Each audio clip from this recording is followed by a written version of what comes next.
आपली कमाई सासूबाईच्या हातात द्यावी की नाही हा प्रश्न बऱ्याच जणांना सुचतो आणि मनात पण येतं. यावर एक छोटासा उपाय आहे. जर नोकरदार सुनांना आपली कमाई सासूबाईंना द्यायची की नाही ही दुविधा असेल तर चला यावर एक छोटासा उपाय मी सांगणार आहे. भलेही सासू सुनेच्या नात्याला 36चा आकडा म्हटलं जात असलं तरी सत्य हे देखील आहे की एका आनंदी कुटुंबाचा आधार सासू सुनेमधील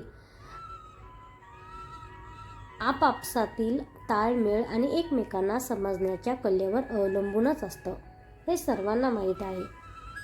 एक मुलगी जेव्हा लग्न करून कोणाच्या तरी घरची सून बनते तेव्हा सर्वप्रथम तिच्या सासूच्या हुकूमतीचा सामना करावाच लागतो. सासू अनेक वर्षापासून जे घर चालवत असेल ते एकदम सुनेच्या हवाली करू शकत नाही. सुनेने तिला मान द्यावा, तिच्यानुसार चालावं असं तिला वाटत असतं. अशामध्ये सून जर नोकरदार असेल तर तिच्या मनात हा प्रश्न निर्माण होतो नक्कीच की तिने तिची कमाई स्वतः जवळ ठेवावी का सासूच्या हातामध्ये. ही गोष्ट केवळ सासूचा मानण्याची नसते तर सुनेचा मान देखील महत्त्वाचा असतो. म्हणून कोणताही निर्णय घेण्यापूर्वी काही गोष्टीची काळजी घेणं खूपच गरजेचं आहे. आता सुनेनं स्वतःची कमाई सासूच्या हाती केव्हा द्यावी. सासूबाई असतील विवश, जर सासू एकटी असेल आणि सासरे जिवंत नसतील तर अशा वेळी एका सुनेने आपली कमाई सासूला सोपवली तर सासूला तिच्याबद्दल आपलेपणा वाटू लागतो. पती नसल्यामुळे सासूला काही खर्चात हात आखडता घ्यावा लागतो जे गरजेचे असून देखील पैशाच्या तंगीमुळे ती करू शकत नाही. मुलगा भलेही पैसा खर्चासाठी देत असेल परंतु काही खर्च असे असू शकतात ज्याच्यासाठी सुनेच्या कमाईची देखील गरज पडत असते. अशामध्ये सासूला पैसे देऊन सून कुटुंबाची शांती कायम राखू शकते. खूप महत्त्वाची माहिती आहे. प्लीज सर्वांनी पूर्ण व्हिडिओ पहा.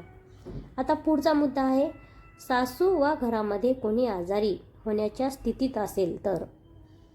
जर सासूची तब्येत खराब राहत असेल आणि उपचारासाठी अनेक पैसे लागत असतील तर सुनेचं कर्तव्य आहे की तिने तिची कमाई सासूबाईच्या हाती ठेवून त्यांना उपचारासाठी सुविधा उपलब्ध करण्यात 100% मदत करावी.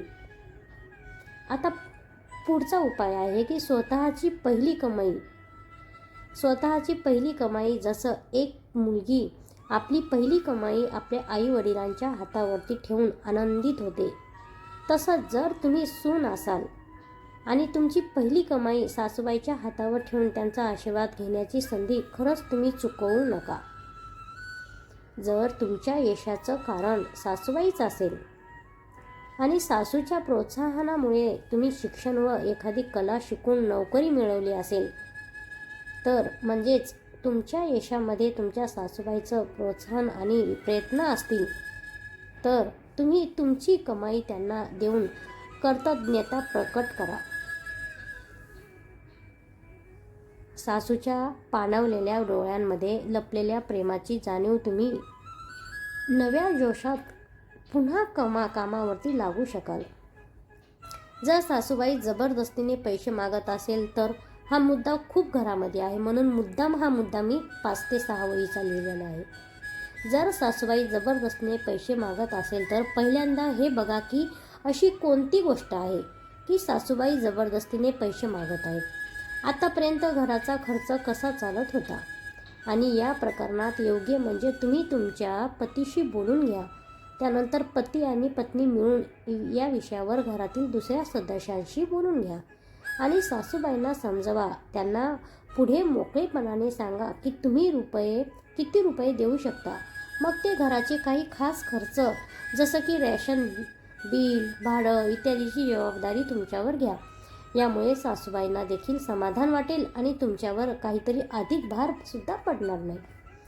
आता पुढचा मुद्दा आहे की जर सासू सर्व खर्च एकाच जागी करत असेल तर. आता पहा, जर सासू सर्व खर्च एकाच जागी करत असेल तर काय करावं. आता अनेक कुटुंबामध्ये घराचा खर्च एकाच जागी केला जातो जर तुमच्या घरामध्ये देखील जाऊ, मोठे दीर, छोटे दीर, नणंद इत्यादी एकत्र राहत असतील तर पूर्ण खर्च एकाच जागी होत असेल तर घराच्या प्रत्येक कमावू सदस्याने आपापली जबाबदारी उचलायलाच हवी. आता पुढचा मुद्दा आहे, जर घर सासू सासऱ्यांचंच आहे आणि ज्या घरामध्ये तुम्ही राहत आहात जर ते सासू सासऱ्यांचं आहे आणि सासू मुलगा सुनेकडून पैसे मागत असेल तर तुम्ही ते त्यांना द्यायलाच हवे. आणि अगदीच नाही तर घर आणि इतर सुखसुविधांच्या भाड्यांच्या रूपात पैसे नक्कीच द्या. जर आता पुढचा मुलगा आहे, जर सासूने लग्नात केला असेल बराचसा खर्च तर तुमच्या लग्नाचं सासू सासऱ्यांनी खूप चांगलं आयोजन केलं असेल आणि खूप पैसे खर्च केले असतील. घेणं देणं, पाहुणचार तसंच भेटवस्तू इत्यादीमध्ये कोणतीही कसर सोडली नसेल आणि सून आणि तिच्या घरातल्यांना खूप दागिने देखील दिले असतील तर अशा वेळी सुनेचं कर्तव्य आहे की तिने तिची कमाई सासूबाईच्या हाती ठेवून त्यांना आपलेपणाची जाणीव करूनच द्यावी.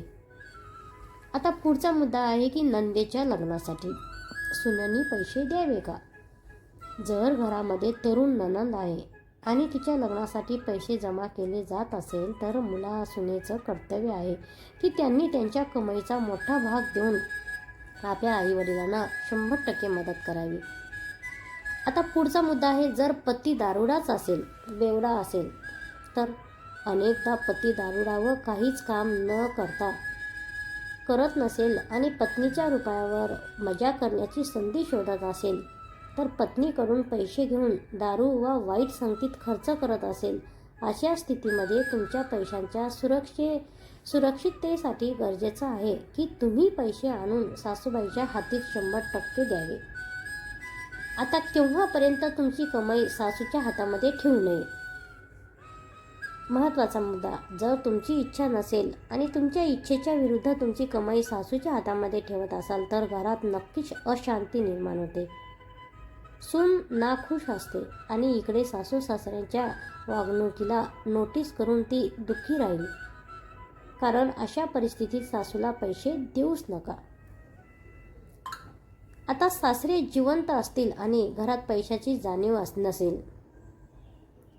जर सासरे जिवंत आहेत आणि कमावत आहेत व सासू आणि सासरे यांना पेन्शन मिळत असेल तरी देखील तुमची कमाई स्वतःजवळ ठेवण्याचा पूर्ण हक्क आहे. कुटुंबात मोठे दीर आहेत आणि ते कमवत असतील तर तेव्हा देखील तुम्हाला तुमची कमाई देण्याची गरज नाही. जर सासू त्रास देत असेल तर जर तुम्हाला सासू त्रासच देत असेल तर जर तुम्ही तुमची पूर्ण कमाई सासूच्या हातात देत असाल आणि तरी देखील सासू तुम्हाला वाईट बोलत असेल आणि कार्यालयाबरोबर घरी देखील सर्व कामे तुम्ही करत असाल, तुम्हाला काही खरेदी करायचं असेल तर पैसे देत नसेल तर अशा स्थितीमध्ये सासूंच्या पुढे आपल्या हक्कासाठी लढायलाच हवं. कारण अशा सासूच्या हातात पैसे ठेवून तुम्हाला स्वतःचा अपमान करून घेण्याची काहीच गरज नाही. उलट स्वतःच्या मर्जीने स्वतःवर पैसे खर्च करण्याचा आनंद घ्या आणि तुमचं डोकं पूर्णपणे शांत ठेवा आणि टेन्शन फ्री व्हा. जर सासू खर्चिक असेल तर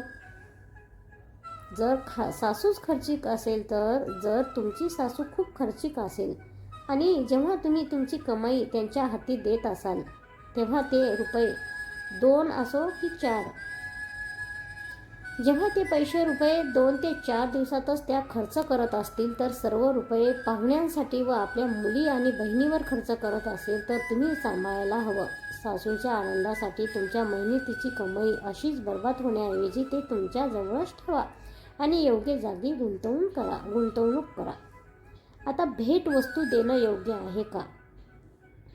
या संदर्भात सोशल वर्कर अनुजा कपूर सांगतात की तुम्ही तुमची पूर्ण कमाई सासूला देणं गरजेचं नाही.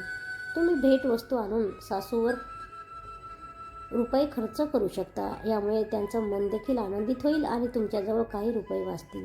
आणि सासूबाईंचा वाढदिवस असेल तर त्यांना भेटवस्तू द्या, त्यांना बाहेर घेऊन जा, खाणं खायला द्या, शॉपिंग करा. त्यांना देखील जे देखील खरेदी करायचे ते त्यांना खरेदी करून द्या. सणावारी घराची सजावट आणि सर्वांच्या कपड्यांवर खर्च करा, असं त्यांचं मत आहे. आता पैशाच्या देणे घेण्यामुळे घरात ताण आणि तणाव निर्माण होतात, परंतु भेटवस्तूने प्रेम वाढतं, नाती सांभाळली जातात आणि सासू सुनेमध्ये बॉन्डिंग मजबूत होतं. लक्षात ठेवा, पैशाने सासूमध्ये अरेरावीची भावना वाढू शकते, तर सुनेच्या मनात देखील असमाधानाची भावना उत्पन्न होऊ लागते. सुनेला वाटतं की मी कमाई का करते. जर सर्व रुपये सासूला द्यायचे आहेत म्हणून गरजेच्या वेळी सासू व कुटुंबियावर पैसे आवर्जून खर्च करा. दर महिन्याला पूर्ण रक्कम सासूच्या हातात देऊ नका. प्रश्न मिटतो. ही माहिती तुम्हाला आवडली असेल तर शेअर करा, लाईक करा. तुमच्याकडे पण अशी काही माहिती असेल तर कमेंट करून सांगा. कुणाच्याही भावना दुखण्याच्या हेतून हा लेख लिहिलेला नाही.